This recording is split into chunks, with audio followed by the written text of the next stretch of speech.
lagi dengan podcast KKIHK, dan kali ini kita akan membahas sesuatu yang mungkin agak tidak enak, tetapi kita berada di dalam tempat yang sejuk. Di belakang kita adalah biara St. Paul Convent, biara para suster di Hong Kong, dan bersama saya sudah ada Bu Elia dan Mbak Regina. Ya, memang meskipun kita di tempat yang rimbun, tetapi tema kita ini agak panas ini, ya, seperti Hong Kong yang panas. Temanya adalah luka bangsa, luka kita. Solidaritas migran terhadap krisis Indonesia.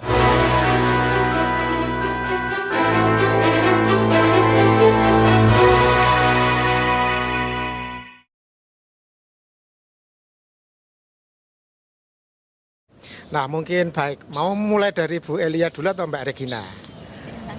Oh, Bu Elia, baik, selamat siang menjelang pagi. Oh, salah. Selamat pagi siang juga Pak Dedi. Iya. Selamat siang teman-teman dimanapun berada. Kembali lagi saya di podcast KKIHK siang hari ini. Oke. Terima kasih untuk waktunya Pak Dedi. Baik, Bu Elia. Ini pertanyaan pertama, nanti Ya. bisa disambung ke Mbak Regina. Sebenarnya sekarang ini kita sedang membahas luka apa yang dirasakan oleh diaspora, terutama para pekerja migran Indonesia ketika kita mengenang Indonesia. Menjelang kemarin ada pidato kenegaraan, dan juga kok iya tepat pada hari yang sama sebelum Pak Presiden kita pidato ada gempa di NTT. Apa yang Ibu rasakan dan apa yang Ibu pikirkan? Baik, terima kasih untuk pertanyaannya. Apa luka yang saya rasakan sebagai diaspora Indonesia di luar negeri itu sebetulnya kalau dijabarkan itu banyak Pak Dedi ya. Dengan Indonesia yang saat ini, dengan kepemimpinan yang saat ini, itu seperti tidak ada harapan baik ya, ke depannya akan jauh lebih baik lagi.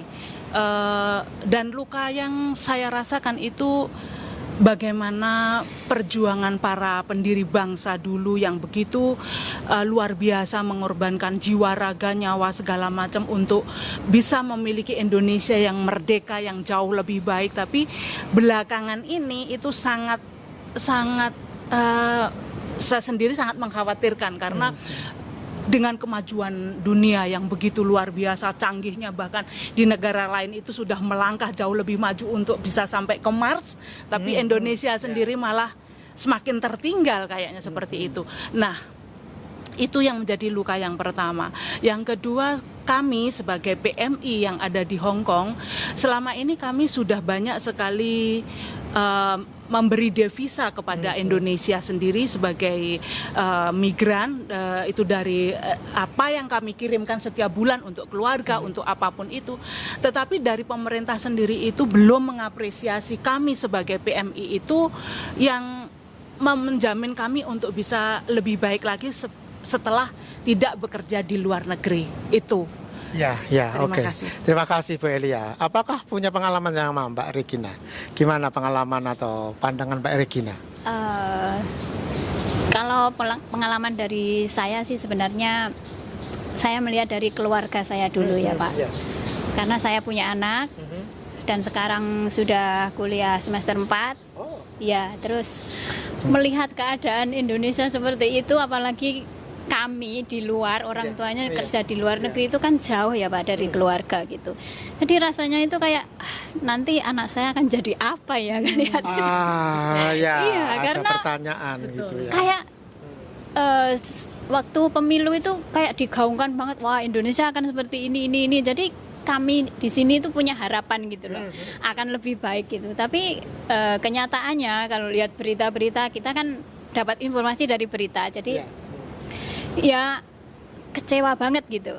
Kami sudah berjuang, berharap anak-anak kami yang di sana nanti tidak seperti kami di sini gitu. Ya, Masa betul. mengikuti Ya. jejak orang tuanya kan nggak mungkin gitu. Ya.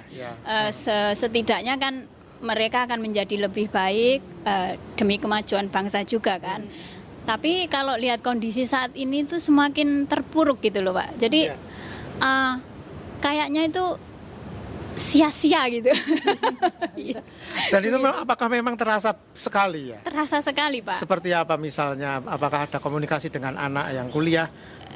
Iya, Gimana? Karena kalau anak-anak sekarang itu kan nggak begitu ada empati untuk melihat berita-berita gitu ya Pak. Jadi mereka itu fokus ke pelajarannya, pendidikannya gitu. Tapi kalau orang tua yang di sini kan selalu mengkhawatirkan mereka gitu loh. Jadi kami selalu menasehatkan mereka harus gini-gini, ada berita gini. Mereka itu abai gitu. Mungkin ya juga karena situasi di Indonesia sendiri yang tidak memperhatikan rakyatnya seperti itu. Jadi kayaknya pemerintah itu cuman memperhatikan kepentingannya sendiri gitu Pak. Menurut saya. Ya, saya kira betul itu Mbak Regina atas situasi itu bahwa akan menjadi sangat sulit bagi mereka yang lulus sarjana untuk mendapatkan pekerjaan, karena kemarin beritanya saja sudah hampir 1 juta lebih sarjana tidak mendapatkan pekerjaan alias akan menganggur. Nah, kalau seperti itu Bu, mungkin Mbak Regina, bagaimana rasanya sebagai ibu dari jauh, anak sedang kuliah, lalu mengolah perasaan itu? Apakah masih merasa Indonesia ini negara yang memberikan harapan bagi warganya, rakyatnya, atau gimana Mbak Regina? Berharapnya sih seperti itu ya Pak. Tapi berita-berita yang akhir-akhir ini, misalnya pemerintah mengadakan program apa dan apa gitu katanya untuk kesejahteraan rakyatnya gitu, tapi pada faktanya banyak korupsi dan lain-lain. Itu rasanya kok harapan itu makin tipis gitu ya. Tapi ya kami di sini ya tetap berharap mudah-mudahan ya Indonesia bisa lebih maju. Dan yang saya rasakan di sini karena saya juga ikut orang kerja, jadi ya pikirannya itu pecah gitu. Jadi ya memikirkan yang di rumah, mikirkan di sini, kadang-kadang juga tidak fokus, dimarahi majikan dan lain-lain. Tapi ya itu resiko yang harus kami hadapi, dan tetap berharap semoga ada perubahan lah untuk anak-anak kami yang di Indonesia itu mendapatkan kesejahteraan baik di bidang apapun lah gitu, terlebih di bidang pendidikan dan pekerjaannya nanti ya setelah pendidikannya selesai gitu. Berharap mereka lebih baik ke depannya gitu. Anak kuliah di bidang apa? Fakultasnya apa? Ilmu komunikasi Pak di Widya Mandala. Oh, di Widya Mandala. Iya. Surabaya? Iya, Surabaya. Jauh. Oke. Iya. Oke, ke Bu Elia gimana Bu? Pertanyaannya sama, bagaimana mengolah itu dan apa sebenarnya yang kemudian dirasakan yang tadi Ibu katakan di awal, bagaimana mengolahnya? Apakah masih percaya pada pemerintah sekarang sebagai warga negara dan seterusnya? Gimana Bu? Untuk mengolah dalam arti kekecewaan, sedikit kekecewaan tentang Indonesia saat ini ya Pak Dedi, tetap berharap, berdoa dan berharap semoga timbul atau tumbuh calon-calon pemimpin yang memang benar-benar berkualitas dan mendedikasikan apa yang dimiliki ini untuk kebaikan negara Indonesia.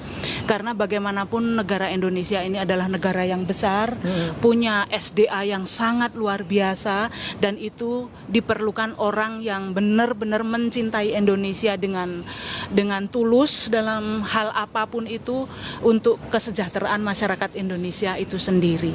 Jadi meskipun saat ini banyak sekali hal-hal yang sangat menyakitkan untuk kita dengar dan kita rasakan, tetapi tidak berhenti untuk berharap ke depannya jauh lebih baik, dan ini bisa menjadi pelajaran untuk calon pemimpin ke depannya bahwa Indonesia harus jauh lebih baik, bangkit dari keterpurukannya saat ini. Oke. Nah, apakah memang kalau tadi Bu Elia mengatakan bahwa pemimpinnya kurang berkualitas, bukankah Pak Presiden Prabowo dan jajarannya ini sangat percaya diri bahwa mereka berkualitas?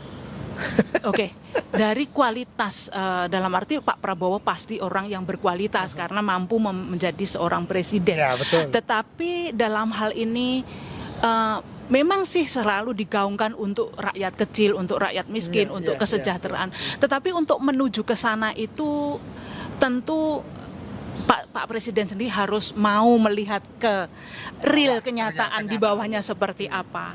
Nah, saat ini di masyarakat yang di bawah itu banyak sekali mengeluh. Bagaimanapun saya juga tahu bagaimana kehidupan mereka di bawah itu, saya juga tahu karena saya juga orang bawah. Jadi betul. lebih memahami daripada Bapak Presiden yang duduk di atas. Dan kalau kita lihat backgroundnya Pak Prabowo sendiri itu memang belum pernah merasakan susahnya jadi orang kecil, itu belum pernah, Pak. Karena saya sedikit mempelajari beliau dari kecil orang kaya. Jadi untuk melihat orang kecil itu seperti apa, itu belum bisa sampai menyentuh ke hati nurani yang lebih baik lagi, yang terdalam lagi gitu maksud saya. Nah, dari situlah di bawah itu sebetulnya terutama para ojol, bahkan petani sendiri itu banyak sekali mengeluh bagaimana mahalnya segala hal saat ini, kebutuhan terutama kebutuhan pokok sembako segala macam itu sekarang mahalnya luar biasa.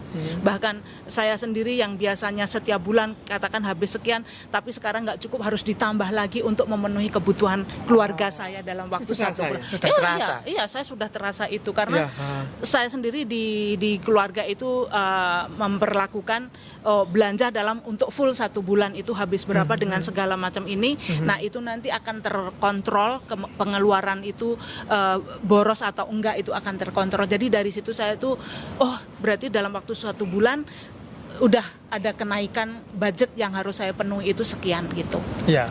Apakah Mbak Regina juga merasakan seperti yang tadi dikatakan Bu Elia sebagai ibu yang masih punya anak? Kalau Bu Elia kan anaknya sudah mentas semuanya, sudah lulus. Anaknya di Widya Mandara Surabaya, apakah semakin terasa, Bu? Kebetulan kalau saya kan masih ada mertua, masih ada orang tua, jadi masih ada bantuan sedikit-sedikit gitu ya. Jadi fokus saya di sini itu hanya untuk kepentingan anak. Jadi agak ringan dikit, tapi ya juga merasakan dulu pengeluaran saya untuk tiap bulannya itu untuk ke anak itu berapa, sekarang berapa, itu terasa sekali gitu. Ya memang nggak tahu ya kenapa Indonesia jadi seperti ini. Tapi juga untuk menyalahkan Pak Presidennya saja gitu juga nggak adil juga ya Pak ya, karena di bawah-bawahnya kan juga ada gitu loh. Jadi ya menterinya. Jadi mungkin Bapak Presiden itu percaya kepada yang bawah-bawahnya, tapi yang bawahnya itu juga tidak melaksanakan apa yang seharusnya gitu ya. Percayanya cuman kepada yang bawahnya dan nggak melihat sendiri. Jadi ya akhirnya terjadilah seperti ini gitu. Ya saya berharap akan lebih baik lah. Ya, betul, akan lebih baik itu kan sifat atau apa? Harapan untuk optimis ya. Tetapi optimisme itu kan harus berpijak pada sesuatu yang nyata, bukan sebuah asal optimis. Iya benar. Ya, kita harus mengakui, harus ada tindakan, harus mengakui bahwa memang ada situasi yang berdampak banget, dan dirasakan oleh banyak masyarakat, terutama orang kita yang di Hong Kong aja sebagai pekerja migran merasakan, apalagi saudara-saudara kita yang ada di Indonesia, gitu ya. Ya itu. Atau apakah memang anaknya nanti akan diikut untuk ngupas brambang itu? Gimana sih kisahnya? Apa lebih baik gitu ya? Yang brambang itu gimana ceritanya? Katanya gimana tahu? Saya juga agak lucu juga ya dengan berita itu, katanya mengupas bawang itu 1 kilo 700.000. Wah, enak banget. Lucu gitu loh Pak. Kenapa malah berita-berita seperti ini yang diangkat gitu loh? Benar. Itu seharusnya malu ya gitu loh. Padahal kami yang di sini juga banyak loh berita-berita, kontribusi kami untuk Indonesia itu banyak loh, tapi nggak pernah diangkat gitu. Ya itu tadi seperti luka bangsa. Jadi kekecewaan itu juga ada di bidang itu gitu. Cuman ya kami yang di sini cuman hanya berusaha dan ngedumel sendiri gitu loh. Kenapa yang ini malah diangkat gitu? Mengapa yang ngupas brambang agak gitu loh. lebih Itu langsung viral diangkat, dari kita sudah kita. bertahun. Bu Regina sudah berapa lama Mbak Regina di sini? Saya jadi 2 kali Pak. Saya 96 di sini, terus habis itu pulang setelah 8 tahun, terus 2013 ke sini lagi Iya. sampai sekarang gitu. Dan perbedaan dulu sama sekarang itu jauh banget, Iya. jauh banget. Iya, iya. Perbedaannya yang kelihatan ya dolarnya naik gitu, kita senang, tapi yang di sana kan lebih menderita. Lebih menderita, betul. Iya, iya. Kontras banget gitu. Iya. Dari sejak 96 itu sudah berapa kilo ngumpas Brambang? Di rumah majikan. Kebetulan di sini tuh majikan nggak pakai berambang ya Pak, cuma Oh, bawang aja. Bawang aja ya. Dan bawang nggak ada harganya kayaknya. Iya. Betul. Iya. Oke. Iya. Nah, itu yang ngumpas Brambang dalam pidato kenegaraan disebut gitu yang Iya. sudah bertahun-tahun menjadi pekerja Iya, iya. migran menyumbang, nggak disebut sama sekali. Iya toh? Ya, Iya, apalagi iya, Mbak El itu nggak ada pernah disebut, nggak pernah diperhatikan oleh Pak Prabowo. Oke, baik. Nah, kalau demikian, apa sebenarnya seperti tadi dikatakan oleh Bu Elia tentang pemimpin, Mbak Regina sendiri punya pimpinan seperti apa yang dibayangkan? Apakah memang ada harapan yang sangat optimis bahwa presiden aparaturnya dengan semuanya akan bisa merubah situasi ini dalam waktu dekat? Dalam waktu dekat. Mungkin Dalam waktu tidak bisa. dekat kayaknya nggak mungkin Nggak ya. mungkin. Soalnya kondisinya udah terlalu parah kalau menurut saya ya, dan itu sudah bertahun-tahun gitu loh. Dan ya nggak tahu ya, kalau kami kan melihatnya dari jauh gitu, dan dari bawah sendiri kan gitu. Saya nggak tahu pemikiran apa yang dipikirkan, direncanakan oleh yang atas-atas itu untuk Indonesia itu sebenarnya apa, atau mereka. Tapi kalau kami melihat dari bawah itu, sepertinya mereka punya kepentingan masing-masing gitu. Itu pasti. Gitu. Kelihatan ya. Iya. Dan ya itu tadi, berharap optimis juga nggak optimis juga gitu. Tapi ya semoga yang waktu kampanye yang digaung-gaungkan itu janjinya ini ya dipenuhilah, meskipun hanya separuh. Separuh, tapi kalau total kan nggak masalah ya Pak ya. Nanti yang separuh lagi kan bisa ya pelan-pelan gitu loh. Ini guyonnya Bang Harapannya Kere. cuma itu. Nah ini yang separuh aja belum gitu. Malah ditambahin lagi gitu loh. Terus mau jadi apa Indonesia gitu. Apakah di Mbak Regina dari Malang ya? Iya Malang. Juga ada Koperasi Merah Putih. Aduh. Itu sudah dengar apa di sana dari ibu atau dari teman di sana, gimana ceritanya? Kami yang di Koperasi Merah Putih itu saya hanya melihatnya di berita.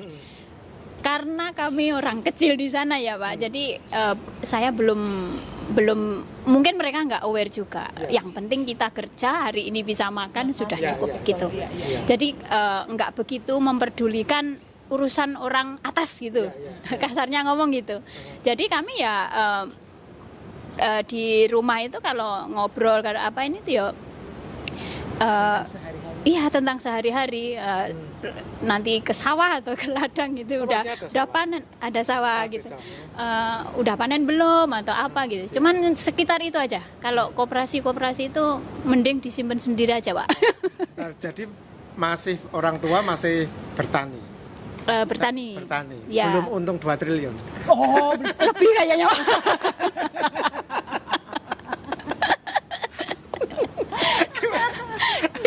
dari bayi kayaknya lebih deh Pak. Gitu.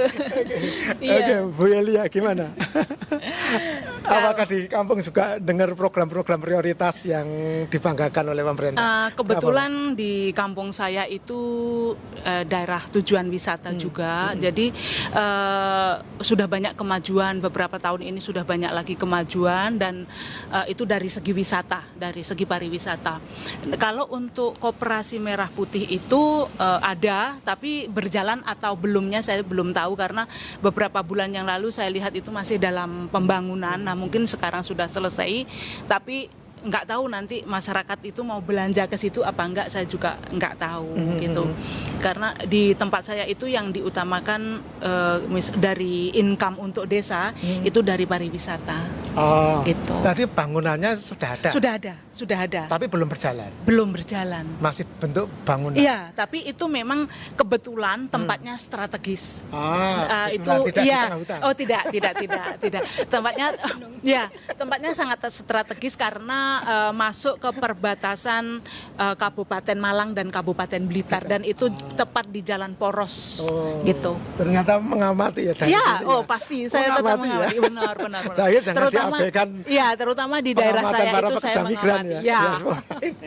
Iya. Bu Elia, inilah di tengah ini meskipun kita terbatas jauh, salah satu bagaimana solidaritas kita, bahwa ternyata pertama saya kira meskipun kita jauh, solidaritas kita tunjukkan bahwa kita ikut prihatin, kita ikut memikirkan, kita tidak tinggal diam, betul, ya kan? Betul. Tetapi kan tidak berhenti pada pemikiran. Apa sebenarnya yang pernah dicoba untuk tindakan nyata, solidaritas yang nyata, yang Ibu pernah lakukan atau ingin lakukan dengan situasi ini? Oke. Ya. Solidaritas yang nyata ya tetap mendoakan Indonesia untuk ada perubahan yang jauh lebih baik dan dari segi sosial kami yang di Hong Kong juga seringkali menggalang dana untuk saudara-saudari kita yang kena bencana alam, apalagi saat ini Indonesia sedang berduka dengan gempa yang terjadi di NTT. Itu kami juga turut prihatin dan teman-teman yang di komunitas juga banyak yang dari NTT, jadi itu semakin membuat kami turut prihatin lebih dalam lagi. Nah, itu solidaritas yang pertama. Yang kedua ya sebisa mungkin mengarahkan anak-anak ke depannya itu untuk bisa mandiri dalam pekerjaan, dalam menata masa depan mereka masing-masing itu. Karena kalau tidak dimulai dari sekarang, misalkan kita berharap ke pemerintah memberi lapangan pekerjaan, itu kayaknya berat, Pak. Berat ya. Iya, berat. Tekan-tekan. Benar. Jadi kita harus datang-datang. Benar. Jadi kita harus kreatif untuk mencari pekerjaan yang memang itu bisa menjamin kita paling enggak untuk hidup kita ke depan jauh lebih baik, itu aja sih. Iya. Oke, betul. Mbak Regina gimana, Mbak? Bentuk solidaritas seperti yang dikatakan Bu Eli tadi, karena kami tergabung dalam komunitas ya, dan beruntungnya komunitas KKI kami ini ada seperti program gitu untuk bentuk-bentuk solidaritas. Kalau misalnya ada bencana alam dan lain-lain, di kelompok-kelompok gitu ya, misalnya kelompok Misdinar, kelompok Ko dan lain-lain, itu mereka membuka hati untuk menyumbangkan sebagian, karena kami ada iuran gitu untuk saudara-saudara kami yang di Indonesia gitu, dan untuk ya terus mendoakan bangsa kita gitu, semoga ya ke depan lebih baik. Dan untuk anak-anak dan keluarga yang di rumah, saya biasanya itu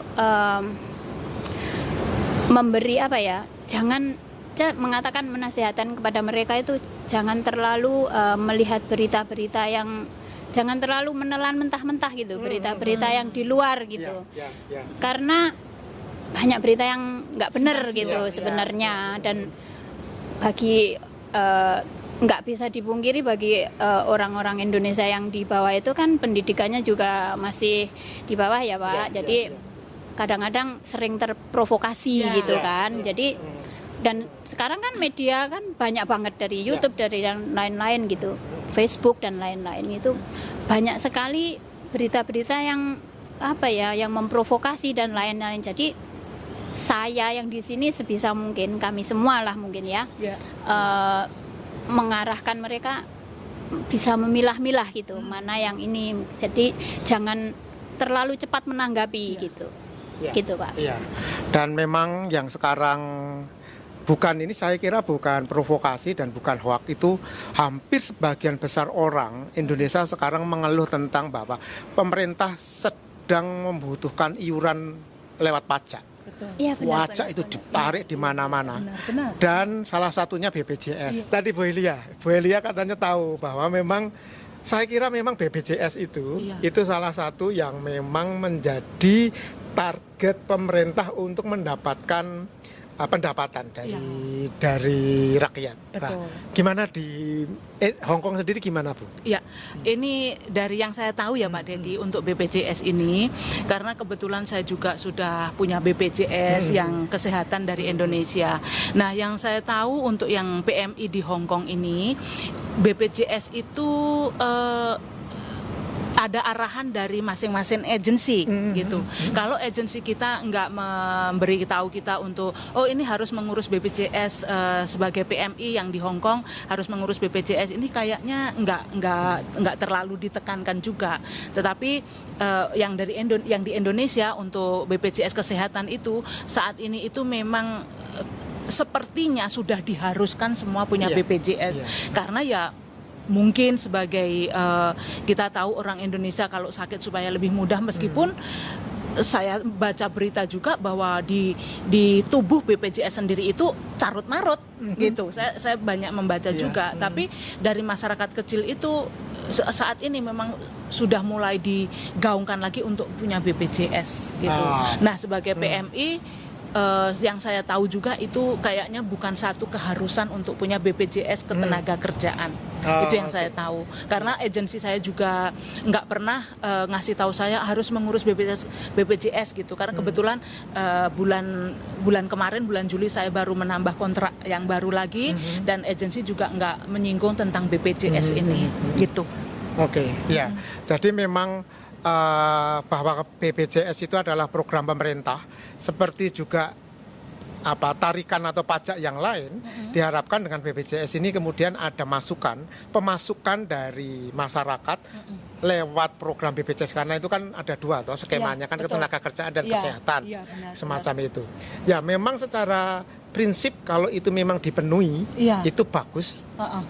Juga pemerintah harus menyediakan yang seperti tadi Bu Elia katakan, manajemennya, layanannya tidak carut marut. Benar. Dan memang harus akhirnya program itu bisa menjawab kebutuhan teman-teman pekerja migran. Kalau memang menjawab dan konsisten, saya kira ada manfaatnya. Tetapi kalau sekedar menarik iuran atau pajak kayak gitu tanpa ada imbal hasil yang nyata dalam bentuk pelayanan jasa, ya akan agak sulit. Pasti nanti ke belakangnya pasti akan ditanyakan. Iya, itu. Seperti itu Pak Dedi. Iya, betul. Saya kira itu. Nah, kalau sekarang sebagai penutup, bahwa betul kita tetap optimis. Apakah optimisme itu harus sesuatu yang tidak berpijak pada situasi real? Tentu saja tidak. Kita harus menganalisanya, kita harus membaca dengan pikiran kita, semacam itu. Tidak hanya membaca dengan perasaan kita. Nah, apakah Mbak Regina masih punya rasa cinta pada tanah air? Ini besok ini kita akan memperingati 81 kemerdekaan. Apa pesannya? Apa rasa cintanya sebagai pekerja migran? Cinta, pasti cintalah karena itu tanah kelahiran ya Pak gitu. Dan nggak ada pemikiran untuk pindah negara dan lain-lain gitu ya Pak. Ya, saya berharapnya sulit sih sebenarnya berharap dengan situasi seperti ini ya. Bisa hanya harapan. Iya, apalagi ya seperti yang kemarin Bapak Presiden pidato terus kebetulan ada bencana alam dan nggak disinggung sama sekali, itu juga kecewanya banget gitu ya. Jadi semoga para pemimpin negara sekarang ini bisa lebih berempati lah, melihat ke bawah, jangan hanya di lingkup kecil saja karena Indonesia juga besar gitu, Indonesia luas gitu. Jadi kebijakan itu bukan hanya omong kosong gitu Pak, harus dijalankan sampai ke yang di bawah-bawahnya gitu. Jadi kami di sini tuh tidak butuh hanya promosi, hanya ucapan saja gitu loh. Tapi tindakan nyata. Tindakan nyata. Apalagi Indonesia semakin tua juga toh, masa masih terbelakang sendiri gitu. Masih merasa iya gitu. Terbelakang ya. 81 tahun itu udah tua. Harusnya sudah dewasa. Harusnya udah SMA lah kalau gitu. Gitu. Tapi ini kok masih SD aja gitu. SD aja. Iya gitu. Gitu. Iya, makanya ya saya berharapnya seperti itu Pak ya.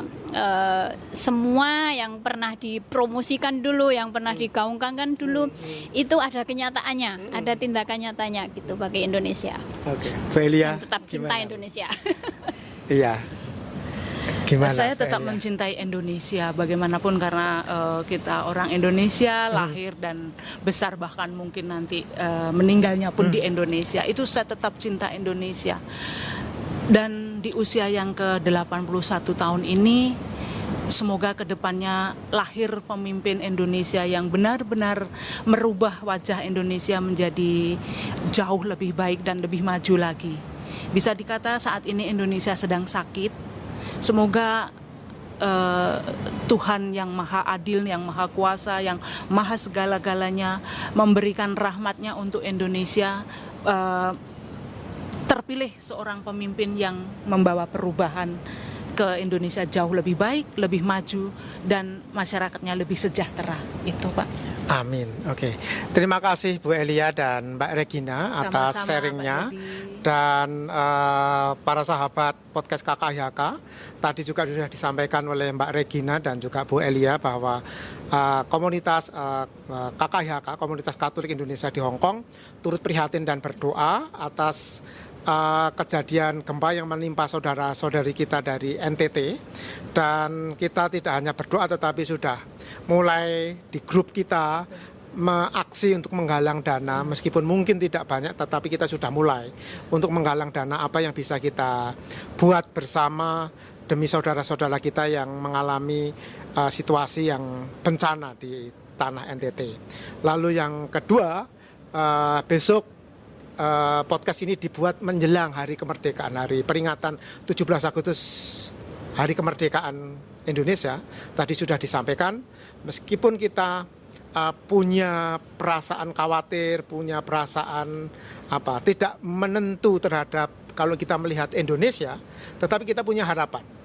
Optimisme yang tumbuh dari kita tidak hanya muncul dari perasaan saja, tetapi kita melihat dari pikiran kita, akal budi kita, cara kita membaca situasi, dan itu membuat kita, harapan kita lalu tumbuh dari dari nyata, dari pijakan realitas kita sebagai manusia. Dan semoga apa yang kita sampaikan bisa memberikan peneguhan dan juga kritik yang membangun atas semua yang kita harapkan menjelang hari kemerdekaan 81 tahun Indonesia. Salam merdeka. Merdeka.